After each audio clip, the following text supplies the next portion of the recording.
दोस्तों, advance C programming course में आपका स्वागत है। इस कोर्स को मैंने बहुत ही विस्तार में बनाया है। तो जो पूरा सी प्रोग्रामिंग का जो विषय है, जो सब्जेक्ट है, उसको हमने बहुत छोटे छोटे हिस्सों में बांटा है और हर हिस्से में हम बहुत डिटेल में फोकस करेंगे। तो चलिए शुरू करते हैं एडवांस सी प्रोग्रामिंग कोर्स। इसमें सबसे पहला चीज़ ये ज़रूरी है कि आपको सी लैंग्वेज का नॉलेज होना चाहिए, क्योंकि ये एडवांस लेवल रहेगा। तो आपको एक फंडामेंटल सी कोर्स का आइडिया होना चाहिए कि सी लैंग्वेज क्या होता है। हमारी कोशिश ये रहेगी कि उसमें हम अंदर की बात जो डिटेल में होता है, बिहाइंड द सीन्स, वो सब चीज़ों को काफ़ी समझाएं। पिछले 10 सालों से जब से मैंने सैन फाउंड्री स्टार्ट किया है, तो मैंने काफ़ी ट्रेनिंग दी है। बहुत सारे ट्रेनिंग में मैंने ये महसूस किया है कि जो स्टूडेंट्स होते हैं उनको सी प्रोग्रामिंग तो आती है, वो आसानी से कर देते हैं, लेकिन जब हम ये पूछते हैं कि आपके कोड की क्वालिटी क्या है, कैसे इम्प्रूव करेंगे उसको, तो वो तो ये बोलते हैं कि हमने तो प्रोग्राम कर दिया है जो आपने दिया था असाइनमेंट। तो वो एक करेक्ट आंसर नहीं है। ठीक है, तो हमको ये जानना है कि अच्छा कोड क्या होता है, कैसे लिखते हैं, किस डायरेक्शन में हमें सोचना चाहिए जब प्रोग्राम करते हैं। तो इसके आपको बहुत सारे उदाहरण मिलेंगे जब मैं इस कोर्स के वीडियोस आपको एक एक करके लॉन्च करके बताऊंगा। हर वीडियो में आपको कुछ ना कुछ एग्जांपल्स मिलेंगे। मेरी कोशिश रहेगी कि मैं कर्नल, लाइनक्स का जो कर्नल है मेन, वहाँ से आपको लाइव एग्जांपल दूँ और बहुत सारे मैं लाइव कोडिंग भी करूँगा। तो इस चीज़ को आपको ध्यान में रखना है। सो जो स्टूडेंट होते हैं असाइनमेंट तो कर देते हैं, लेकिन क्या होता है कि जब कुछ भी थोड़ा सा अंदर का जानने की कोशिश करें, डिटेल में जानने की कोशिश करें, तो उनको इसका आइडिया नहीं होता है। ठीक है, इसीलिए ये कोर्स का नाम मैंने रखा है advance C programming. So prerequisite रहेगा, एक ज़रूरी चीज़ है कि आपको सी लैंग्वेज थोड़ा मालूम होना चाहिए।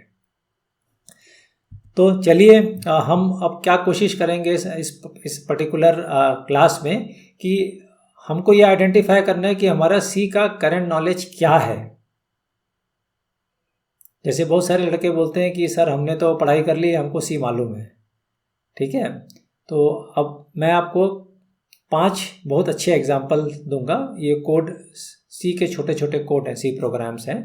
आपको उसका आंसर देना है कि क्या आउटपुट हो सकता है। आंसर देना और एक लॉजिक के साथ देना है। अगर आपने लॉजिक के साथ करेक्ट आंसर दे दिया तो मैं ये मान के चलूँगा कि हाँ, आपको रियली में एक अच्छी क्वालिटी, अच्छी किस्म की सी लैंग्वेज का नॉलेज है, उसका ज्ञान है। ठीक है, लेकिन अगर आप उसको नहीं कर पाते आंसर तो कोई बात नहीं, क्योंकि इस पूरे एडवांस सी प्रोग्रामिंग कोर्स का जो उद्देश्य यही है कि आप उसको अच्छे से डिटेल में समझ सकें। सो टोटली मैं 5 एग्जाम्पल दूंगा। वो एग्जाम्पल देने के बाद मैं उसके सॉल्यूशंस को कोड करके आपको एक एक करके बताऊंगा कि वो उसका आंसर आया है तो क्यों वैसा आया है, जिससे हमको पता चलेगा कि हाँ, सी में बहुत कुछ एक्स्ट्रा है। खाली जो हमें दिखाई देता है प्रोग्राम में वो सब कुछ नहीं है। बहुत सारी चीज़ें सिस्टम के अंदर होती हैं जिससे हमें उसे समझना पड़ता है। सो जो बिहाइंड द सीन्स एक्टिविटी है उसको समझना बहुत ज़रूरी हो जाता है। ठीक है, तो आखिरी में हम लोग ये भी बताएंगे कि आपको कहाँ से एडिशनल पढ़ाई करनी, कहाँ से आप और जानकारी ले सकते हैं सी के बारे में। हमारे सैन फाउंड्री वेबसाइट में काफ़ी कुछ डिटेल दिया हुआ है। तो पहला एग्जाम्पल जो टेस्ट केस है वो आपके सामने ये रहा। तो हमारे पास एक छोटा सा कोड है। इस कोड में आपको ये बताना है कि इस कोड का आउटपुट क्या होगा। तो आप देखेंगे तो हमने एक छोटा सा प्रोग्राम लिखा है। इसमें जो मुख्य सबसे इम्पॉर्टेंट है वो है if condition. If size of integer is greater than -1, अगर जो साइज है इंटीजर का वो -1 से ज़्यादा है तो प्रिंटफ ट्रू, एल्स फॉल्स। तो आप इसको 2 मिनट के लिए पॉज कर सकते हैं वीडियो को, या नोटबुक में एक नोटबुक रख सकते हैं, उसमें एक एक करके आंसर लिखते जाएंगे, क्योंकि मैं आपको 5 उदाहरण दूंगा। तो आप इसको नोट कर लीजिए कि क्या आंसर हो सकता है। अगर आपने ट्रू किया है इसका आंसर तो वो सही नहीं आंसर है, सही आंसर इसका है फॉल्स। वो कैसे होगा वो मैं आपको डेफिनेटली थोड़ी ही देर में बताने वाला हूँ। चलिए मूव करते हैं दूसरे एग्जाम्पल, दूसरा टेस्ट केस की तरफ। सो दूसरे एग्जाम्पल में हम थोड़ा सा अलग कोड लिखेंगे। ये भी बहुत छोटा ही कोड है। ठीक है, तो इसमें हमारा फोकस अभी फ्लोट डेटा टाइप की तरफ है। सो फ्लोट हो गया f = 0.1। सो हम चेक कर रहे हैं सेम f, उसी f की वैल्यू को 0.1 से चेक कर रहे हैं। अगर वो बराबर है, if f = 0.1 printf true, else printf false. So again आप थोड़ी देर के लिए सोचिए, वीडियो को पॉज कीजिए, रिज्यूम कीजिए, उसको चालू कीजिए और अपना आंसर नोट कीजिए। सो इसका भी करेक्ट आंसर फॉल्स होने वाला है, ठीक है। तो चलिए अब आगे बढ़ते हैं तीसरे वाले टेस्ट केस की तरफ। सो जो तीसरा टेस्ट केस है वो हमारा रहेगा साइज ऑफ। तो ए का वैल्यू हमने डिक्लेयर किया है ए वेरिएबल, बी का वैल्यू इनिशियल वैल्यू 1 है और सी का जो वैल्यू है वो 1 है। सो हम size of C equal to plus plus B plus 1 लिख रहे हैं और उसको असाइन करेंगे ए की तरफ और फिर प्रिंट करने की कोशिश करेंगे ए, बी और सी। तो आप फिर वीडियो को पॉज कीजिए, 2 मिनट के लिए उसका उत्तर सोचिए और नोटबुक में नोट कीजिए। सो आप कई लोग इसको जब सॉल्व करते हैं तो देखते हैं बी का वैल्यू 1 आएगा, सॉरी बी का वैल्यू ऑलरेडी 1 था तो प्लस प्लस बी हुआ तो शायद तक बी का वैल्यू 2 आएगा और सी का वैल्यू भी जो लिखा हुआ है वो ये हो गया 2 + 1 3, तो बोलेंगे सी का वैल्यू 3 आएगा और ए का वैल्यू जो साइज ऑफ इसका जो होता है वो आएगा, है ना। तो इसको मैं अभी तुरंत आपको उत्तर नहीं दूंगा, इसको प्रोग्राम करके रन करेंगे। तो आप अपना इसका आंसर नोट कर लीजिए, ठीक है। तो कुछ लोगों ने ए, बी और सी का वैल्यू अब तक कैलकुलेट करके नोट कर लिया होगा, है ना, अपने नोट कर लिया होगा। तो हो सकता है वो सही है या गलत है, ये हमको थोड़ी देर बाद में पता चलेगा जब हम इसको सिस्टम में रन करेंगे। अब चौथे एग्जाम्पल की तरफ जाते हैं। चौथे एग्जाम्पल में हम पॉइंटर लेते हैं, ठीक है, और उसका वैल्यू को प्रिंट करने की कोशिश करेंगे। तो एक कैरेक्टर पॉइंटर p है, उसका वैल्यू 0 है, वहाँ पे हम a उसको स्टोर करने की कोशिश कर रहे हैं। तो हम असाइनमेंट के यहाँ पर a और $p कर रहे हैं, वैल्यू $p। तो यहाँ क्या प्रिंट होना चाहिए। सो आप अगेन वीडियो को पॉज कीजिए और सोचिए और नोटबुक में नोट कीजिए। अगर आप सोच रहे हैं इसका आंसर a होगा तो वो शायद तक नहीं होगा। शायद तक का मतलब है कि डेफिनेटली नहीं होगा, ठीक है। तो क्या होना चाहिए, क्यों ऐसा होना चाहिए, वो सब हम थोड़ी ही देर में डिस्कस करेंगे। चलिए चलते हैं आखिरी 5वां एग्जाम्पल की तरफ। 5वें एग्जाम्पल में हमने एक सिंपल इफ कंडीशन लिखा हुआ है। तो आपको ये बताना है कि इसमें क्या प्रिंटफ आएगा, क्या आउटपुट आएगा जब हम इसको रन करेंगे। तो ए का वैल्यू 1 है, बी का वैल्यू 3 है, सी का वैल्यू 2 है। तो अगर ए ग्रेटर देन बी है, मतलब 1 ग्रेटर देन 3 है कि नहीं है, उसके आधार पर आपको इसका आंसर देना है। सो आप देखिए इसका क्या प्रिंटफ आएगा। इसका आंसर भी आपको मैं रन टाइम में दूंगा, क्योंकि थोड़ी देर में हम लोग लैब डेमो की तरफ जाने वाले हैं, जहाँ पे 5 प्रोग्राम को रन करके एक एक करके एक्सप्लेन करेंगे, ठीक है। तो अब ये सवाल उठता है कि ये हमने तो 5 प्रोग्राम को कर लिया और अब हमें इसे रन करना है, ठीक है। 5 प्रोग्राम को कर लिया, तो अगर 5 के उत्तर आपके सही होते हैं और आपने एक लॉजिक डाला है अपने दिमाग में, तो आप मान के चलिए कि हाँ, आपका सी प्रोग्रामिंग का नॉलेज बहुत ही उम्दा किस्म का है, बहुत ही अच्छा है। लेकिन अगर कुछ सही है या कुछ गलत है या काफ़ी कुछ गलत है, तो आपको ये देखना पड़ेगा कि आप इसको कैसे इम्प्रूव कर सकते हैं। तो मैं इन 5 का उत्तर तो ज़रूर दूंगा, अभी एक लाइव कोडिंग करके रन टाइम में हम लोग रन करेंगे अपने लैब में, और फिर उसका आंसर आपको मिल जाएगा। लेकिन आपका फोकस रहेगा किस तरह से इसको रियली में लर्न करके इम्प्रूव करें। तो अब हम लैब की ओर जाते हैं और लैब डेमो पे वर्क करते हैं। तो अभी आप देखेंगे कि ये सारे जो प्रोग्राम्स हैं मैंने पहले से लिख रखे हैं, ठीक है। तो पहले प्रोग्राम की तरफ जाते हैं। पहला प्रोग्राम हमारा जो था साइज ऑफ पर था। तो मैं आपको कोड दिखा देता हूँ। इसका जो कोड है वो ये रहा, size of integer greater than -1, अगर सही है तो ट्रू, नहीं तो फॉल्स प्रिंट करना चाहिए। तो इसको हम कंपाइल करते हैं, 1 मिनट के लिए क्लियर कर देता हूँ। हाँ, अब इसको कंपाइल करेंगे और इसको रन करेंगे। सो बहुत सारे लोगों ने या तो ट्रू सोचा होगा या फिर फॉल्स सोचा होगा, तो इसका आंसर एक्चुअली फॉल्स होता है। अब ये क्यों होता है, इसके ऊपर हमें ध्यान देना है। तो चलिए इस कोड को मैं ओपन करके आपको एक्सप्लेन करता हूँ कि क्या होना चाहिए। आप ध्यान से देखिएगा इस कोड को। इस कोड में आपको एक चीज़ ये समझ में आएगा कि साइज ऑफ इंटीजर, ठीक है। तो साइज ऑफ इंटीजर क्या होता है, ये तो 4 होता है। तो बहुत सारे लोग स्टार्टिंग में ये सोचेंगे कि 4 है ये। सो ये हो जाएगा इफ़ 4 इज़ ग्रेटर देन -1, जो कि 100% करेक्ट है। ये तो ट्रू है क्योंकि 4 -1 से ज़्यादा होता है, लेकिन कंप्यूटर ने क्या दिखाया, फॉल्स दिखाया। ठीक है, तो यहाँ पे हमारा एक मिस्टेक हुआ है। क्या मिस्टेक हुआ है?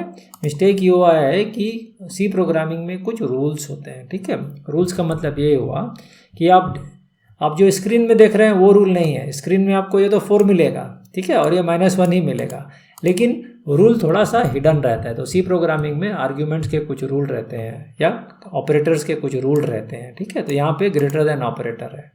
सो ग्रेटर देन ऑपरेटर है, तो ग्रेटर देन ऑपरेटर का मतलब हुआ कि साइज ऑफ इंटीजर क्या रिटर्न करता है?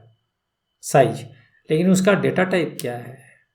इंटीजर है कि कैरेक्टर है कि लॉन्ग है, अनसाइंड लॉन्ग है, अनसाइंड इंटीजर है, तो इस पर बहुत कुछ निर्भर करता है। ठीक है, तो साइज ऑफ इंटीजर, जो साइज ऑफ डेटा टाइप है ना, उसका जो डेटा टाइप होता है वो जनरली एक अनसाइंड एंटिटी होता है। अनसाइंड लॉन्ग मान के चलिए बहुत सारे सिस्टम में। ठीक है, तो अनसाइंड लॉन्ग, ये तो आपको समझ में आ गया, अनसाइंड लॉन्ग है साइज ऑफ। -1 क्या है? -1 तो अनसाइंड इंटीजर है। ठीक है, तो आप क्या कर रहे हैं, आपके पास डेटा टाइप एक अनसाइंड लॉन्ग हो गया और दूसरा हो गया आपका इंटीजर, वो भी साइंड इंटीजर है, तो 2 डेटा टाइप हो गया। ठीक है, तो ये इंटीजर मतलब साइंड इंटीजर ही होता है। अगर आपके पास एक ऑपरेटर है, ऑपरेटर में जो 2 ऑपरेंड होते हैं, जो बोलते हैं ना ऑपरेंड, तो वो दोनों सेम डेटा टाइप होने चाहिए। सी प्रोग्रामिंग का रूल ये कहता है कि जो लोअर डेटा टाइप, जो छोटा डेटा टाइप होता है, उसको बड़े डेटा टाइप के रूप में मान लिया जाता है। तो अगर लॉन्ग और इंटीजर में तो लॉन्ग बड़ा है, अनसाइंड लॉन्ग इंटीजर है, अनसाइंड लॉन्ग और इंटीजर है, तो जो इंटीजर है उसको हम बड़े के रूप में मान लेंगे। सो जो लोअर डेटा टाइप है उसको बड़े के रूप में ट्रांसफॉर्म करते हैं या मान लेते हैं। मान लेते हैं का मतलब ये हुआ, यहाँ पे जो डेटा स्टोर है, जैसे अनसाइंड लॉन्ग था, तो ये तो साइज ऑफ इंटीजर तो 4 ही हुआ। ठीक है, ये 4 हो गया, लेकिन अनसाइंड लॉन्ग है। और ये जो इंटीजर है जो -1 था, -1, ये -1 को हमको अनसाइंड लॉन्ग मानना पड़ेगा। अगर आप अनसाइंड लॉन्ग बोलते हैं तो -1 तो साइंड है, तो उसका अनसाइंड वैल्यू क्या हुआ, ये सबसे इंपॉर्टेंट है। ठीक है, अगर आप प्रोग्रामिंग करते हैं, अगर आप समझते हैं कि अगर कोई नंबर है, जैसे मैंने नंबर लिखा इंटीजर नहीं, इंटीजर ही लेते हैं, कोई बात नहीं, इंटीजर है x = -1 है। ठीक है, तो अगर आप इसको मेमोरी में देखेंगे तो ये स्टोर होता है FF इस फॉर्म में स्टोर होता है, मतलब सारे होते हैं FF, 32 बिट है x। ठीक है, इंटीजर है ये। अगर ये इंटीजर ना होकर के लॉन्ग होता तो मेमोरी में ये FF करते हुए बहुत बड़ा नंबर इतना होता। ठीक है, तो -1 को मेमोरी में तो यही स्टोर्ड है। ठीक है, तो अब हमको क्या करना है, ये जो नंबर है अनसाइंड लॉन्ग है, तो यहाँ पे भी अनसाइंड लॉन्ग हो जाएगा, बस उसको ट्रीट करना है अनसाइंड लॉन्ग की तरफ। तो ये जो इक्वेशन हम जो देखे थे, इफ़ 4 इज़ ग्रेटर देन -1, सो -1 को हम अनसाइंड लॉन्ग कर रहे हैं। अनसाइंड लॉन्ग मतलब FF ऐसे करके टोटली 8 टाइम्स FF, 16 बार F आएगा। ठीक है, जब इतना आता है तो आप जान सकते हैं कि क्या 4 इससे बड़ा है? नहीं, बिल्कुल बड़ा नहीं है, ये छोटा है, स्मॉल है, तो कंडीशन हमारा फॉल्स हो जाएगा। सो ये याद रखिएगा, अगर एक अनसाइंड डेटा टाइप है और एक साइंड डेटा टाइप है, तो जो साइंड वाला अनसाइंड में कन्वर्ट हो जाता है ऑटोमेटिकली। ये सी प्रोग्रामिंग का रूल है। सो इसीलिए मैं कहता हूँ कि अगर आप सी प्रोग्रामिंग करते हैं तो आपको behind the scene C programming के रूल्स, क्या गाइडलाइंस है, वो बहुत ज़रूरी मालूम होने चाहिए। अगर नहीं होंगे तो आपका बहुत सारा समय व्यर्थ हो जाएगा। सॉफ्टवेयर डेवलपमेंट में भी इस प्रकार के इश्यूज आते हैं। जो डेवलपर होता है, जो कोडिंग करता है, वो सोचता है कि कहाँ पे लॉजिकल मिस्टेक है, वो कभी इस लाइन पे शक नहीं करेगा, डाउट नहीं करेगा, उसको लगेगा ये तो सही है, ट्रू होना चाहिए, लेकिन हर बार ये आ रहा है आंसर। ठीक है, तो आपको ये चीज़ ध्यान रखने में बहुत ज़रूरी है। तो ये पहला वाला प्रोग्राम था हमारा। ठीक है, अब हम जाते हैं दूसरे वाले प्रोग्राम की तरफ। दूसरे वाला प्रोग्राम हमारा क्या था? दूसरा वाला में अगर आप ध्यान देंगे तो हमने इसको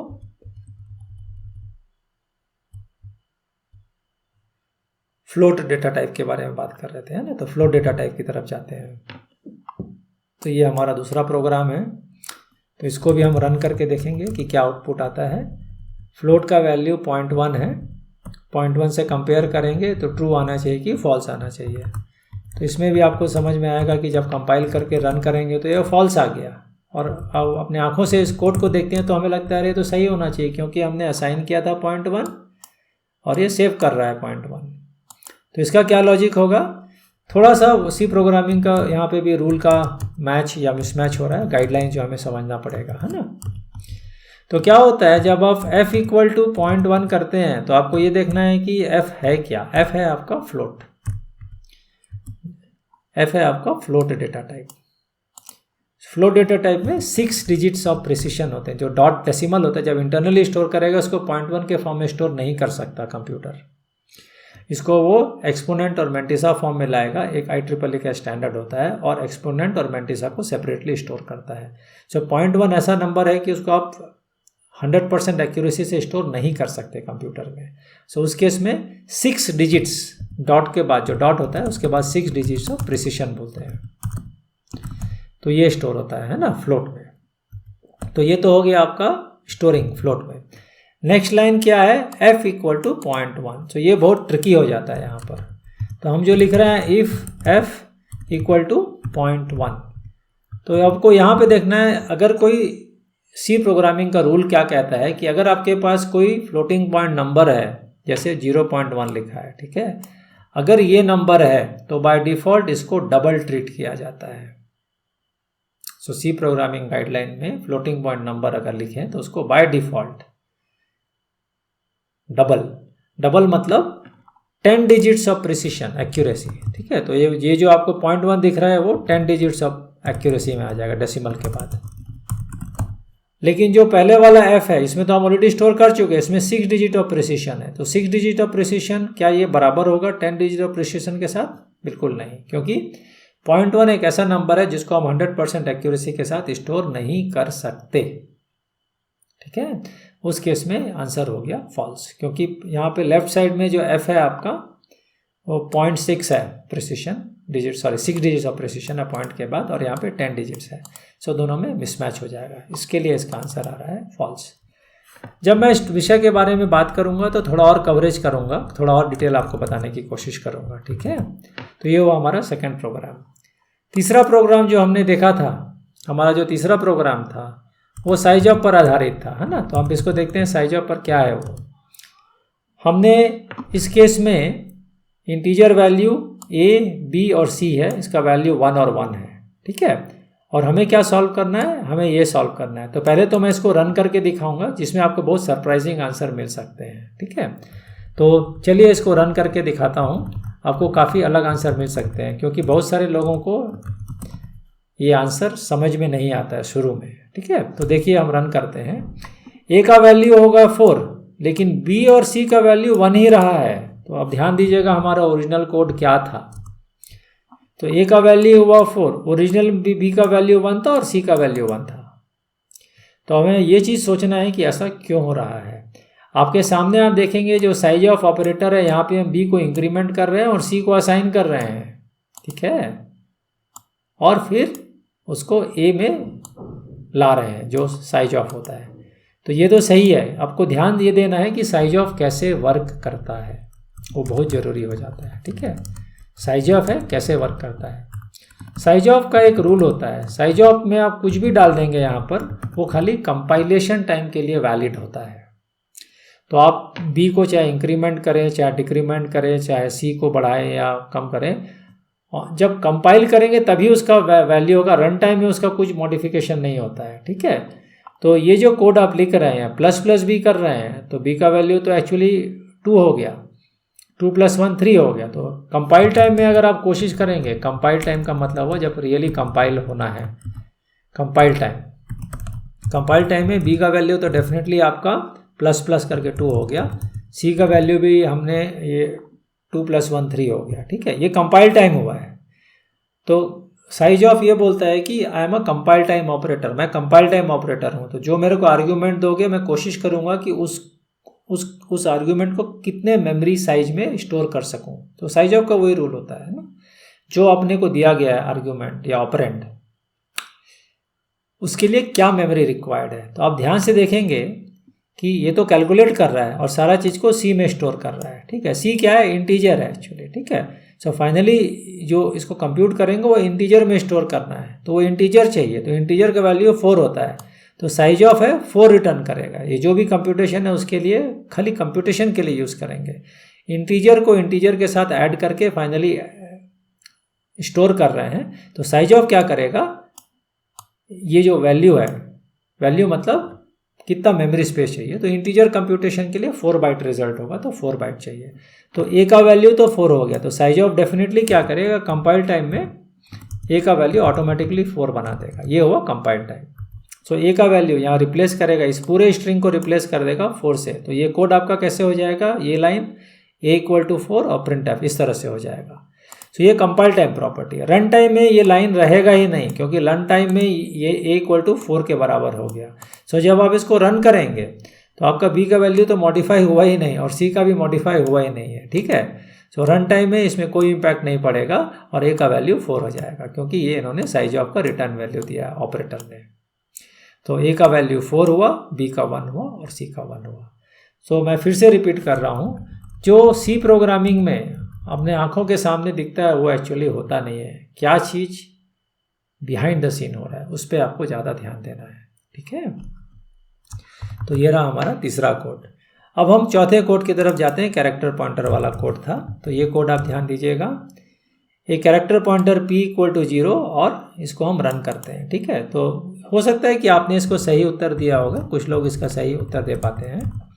मैं इसको रन करूँगा तो आपको कुछ डिफरेंट आंसर मिलेगा, ठीक है। आप इसको कंपाइल तो कर लिए, ठीक है, लेकिन रन टाइम में आपके साथ एक प्रॉब्लम जाएगा, कोर डम मतलब सेगमेंटेशन फॉल्ट हुआ है। इसका मतलब कि प्रोग्राम में कुछ सीरियस एरर है। अब वो सीरियस एरर क्या है जो रन टाइम में क्रैश कर रहा है प्रोग्राम को, वो हमको देखना है। अगर आप इसको ध्यान से देखते हैं इस प्रोग्राम को, तो आपको ये दिखाई देगा कि कैरेक्टर पॉइंटर p जो है हमने डिफाइन किया है कैरेक्टर पॉइंटर p, ठीक है। और जो p है वो 0 को पॉइंट कर रहा है, तो p जो है वो एक नल मेमोरी लोकेशन, 0 मेमोरी लोकेशन को पॉइंट कर रहा है, ठीक है। ये पहला चीज हुआ। सो p एक पॉइंटर है जो 0 को पॉइंट कर रहा है, मतलब नल मेमोरी लोकेशन को, ठीक है। तो अगर हम वहाँ जाएंगे तो बोलेंगे इनडायरेक्शन करेंगे $p, तो हम नल वाले लोकेशन चले जाएंगे, तो नल वाला लोकेशन कुछ होता ही नहीं है। सो जब आप $p करते हैं और उसमें कुछ डालने की कोशिश करते हैं तो यहाँ पे बहुत बड़ा फॉल्ट हो जाता है। तो $p जो है जब वहाँ जंप कर रहे हैं नल मेमोरी लोकेशन में 0 में, तो वो वैलिड मेमोरी कभी नहीं होती है। वहाँ पे आप क्या लिखने की कोशिश कर रहे हैं, ए लिखने की कोशिश कर रहे हैं, जो कैरेक्टर ए है, तो उसी समय प्रोग्राम आपका फॉल्ट कर जाएगा, वो आपको कंपाइलेशन तो ठीक था, रन टाइम में क्रैश कर जाएगा, क्योंकि इनवैलिड मेमोरी सेगमेंटेशन फॉल्ट आ जाएगा। ये बहुत पॉपुलर फॉल्ट है प्रोग्रामिंग में। अगर आप कभी भी इलीगल मेमोरी एक्सेस करते हैं तो ऑटोमेटिकली प्रोग्राम क्रैश हो जाता है, सेगमेंटेशन फॉल्ट। तो ये लाइन रिस्पॉन्सिबल था। क्यों रिस्पॉन्सिबल था, जो p है हमारा पॉइंटर वो नल या 0 को पॉइंट कर रहा है, मतलब वो 0 एड्रेस को स्टोर कर रखा है। वहाँ अगर हम यहाँ पे जंप करेंगे तो प्रोग्राम क्रैश हो जाएगा। तो ये हमारा चौथा प्रोग्राम था। पांचवा प्रोग्राम थोड़ा सा ट्रिकी है, इसको देखते हैं, इसको हम रन करते हैं, ठीक है। तो ये वाला हमारा प्रोग्राम था, a का वैल्यू 1, b का 3, c का 2। तो क्या है कि क्या a 1 ग्रेटर देन 3 है, नहीं है, तो हम एल्स कंडीशन में जाने की कोशिश करेंगे। हमने यहाँ एल्स लिखा है, लेकिन ध्यान रखिएगा ये एल्स इफ के साथ नहीं है, ये वाला एल्स है इस इफ के साथ। तो हमने इंडेंटेशन करके थोड़ा सा कंफ्यूजिंग लिखा है इस कोड को, ठीक है। तो जब इसको रन करेंगे तो आपको रियलाइज होगा कि कुछ डेटा नहीं है। अगर आप कंपाइल कर रहे हैं तो ये कुछ प्रिंट नहीं कर रहा। क्यों प्रिंट नहीं कर रहा, क्योंकि जो एल्स कंडीशन है वो एक्चुअली यहाँ नहीं है, वो इनर मोस्ट इफ के लिए है, यहाँ के लिए है, ठीक है। तो इस तरह से अगर लिखेंगे तो आपको समझ में आ रहा है। अगर इफ ये कंडीशन तो फॉल्स हो गया तो इसका तो कोई एल्स लिखा नहीं है हमने, ये वाला जो एल्स है टेक्निकली इसका है, ठीक है। अगर ये ट्रू होता और अगर ये कंपेयर करके फॉल्स आता तो एल्स ये यहाँ पे आता। सो ये हुआ एक थोड़ा ट्रिकी कोड। किस तरह का ट्रिकी है कि ये आपको ये कंफ्यूज कर देगा कि ये एल्स है। तो फिर से कहता हूँ एक बार और कि आप जब कोड देखते हैं तो कोड में मत जाइएगा, आपको एनालाइज करना बहुत ज़रूरी है, ठीक है। सो सी लैंग्वेज की एक ब्यूटी है, यही ब्यूटी है कि कोड करेंगे आप एक लेवल पे, लेकिन आपको एनालाइज करना पड़ेगा, ठीक है। तो अब आपको मैंने पांचों जो टेस्ट एग्जाम्पल थे उसके उत्तर दे दिए हैं। और अगर आपने पांचों के सही आंसर दिए थे और लॉजिक भी यही था जो मैंने एक्सप्लेन किया है, तो मैं ज़रूर मान सकता हूँ कि आपका नॉलेज बहुत ही अच्छा है। लेकिन अगर आप कुछ आंसर नहीं दे पाए या उसमें से कुछ भी सॉल्व नहीं कर पाए तो कोई बात नहीं है, आपको एक नॉलेज प्राप्त हुआ, पांचों क्वेश्चन से काफ़ी ज्ञान प्राप्त हुआ।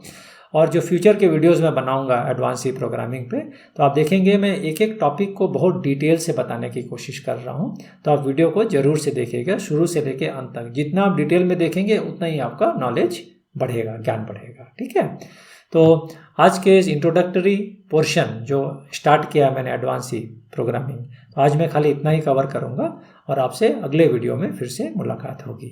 धन्यवाद। वीडियो देखने के लिए आपका धन्यवाद। हमने इंपॉर्टेंट डिटेल्स डिस्क्रिप्शन और कमेंट सेक्शन में डाल दिया है। अगर आपको ये वीडियो पसंद आया तो ज़रूर से लाइक कीजिए। हम हर हफ्ते एक वीडियो रिलीज़ करेंगे, इसलिए आप सैन फाउंड्री चैनल को सब्सक्राइब कीजिए और नोटिफिकेशन बेल को ऑन कीजिए।